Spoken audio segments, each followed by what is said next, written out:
पिछले 4 महीने से एलएसी पर भारत और चीन की सेनाओं के बीच में तनातनी चल रही है। दोनों देशों के जो सैनिक हैं वो आईबॉल टू आईबॉल है, यानी कि आमने सामने है, इतने करीब है कि कभी भी परिस्थिति जो है वो एस्केलेट कर सकती है, यानी कि लड़ाई की नौबत आ सकती है। जिस तरह से हमने देखा गलवान घाटी में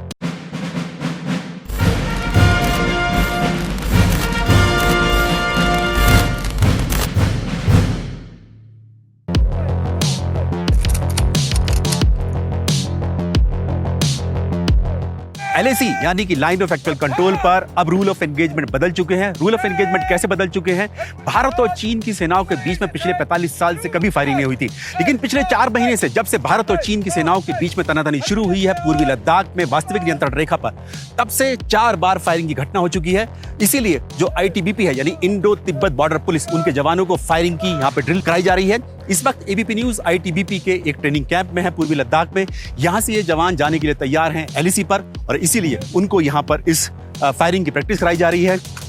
ताकि अगर दुश्मन का सामना करना पड़े तो उस पर फायरिंग से भी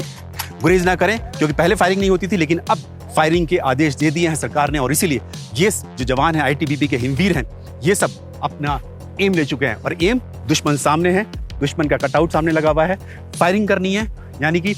जब हथियार से गोली निकले, यानी कि एक गोली एक दुश्मन के तहत जब गोली निकलेगी इस हथियार से, राइफल से, तब वो सामने दुश्मन का सीना भेद कर निकले, ताकि दुश्मन को परास्त किया जा सके।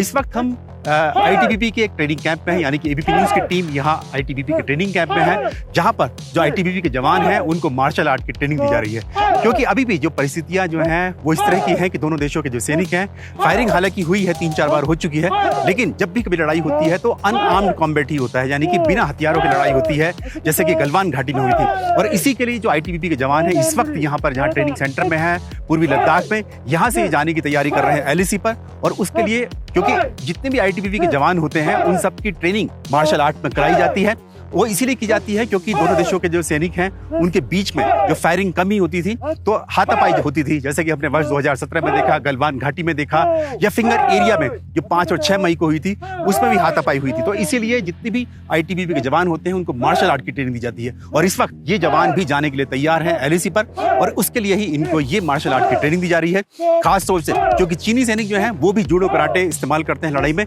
इसीलिए इन सैनिकों को भी यहाँ पर, इन जवानों को आईटीबीपी के खास तौर से इस मार्शल आर्ट के लिए ट्रेन किया जा रहा है, ताकि जरूरत पड़ने पर ये अपने दुश्मन पर भारी पड़ जाए।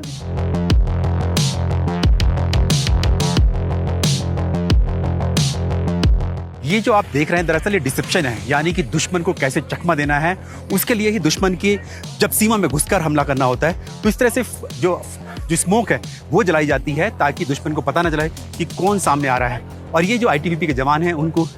इसी की खास ट्रेनिंग दी जा रही है, ताकि वो जाएं दुश्मन पर हमला बोले। ये धावा बोलने की प्रैक्टिस हो रही है, ड्रिल हो रही है यहाँ आईटीबीपी के जवानों को। और ये देखिए अब यहाँ पर ये धावा बोलने वाले सामने दुश्मन है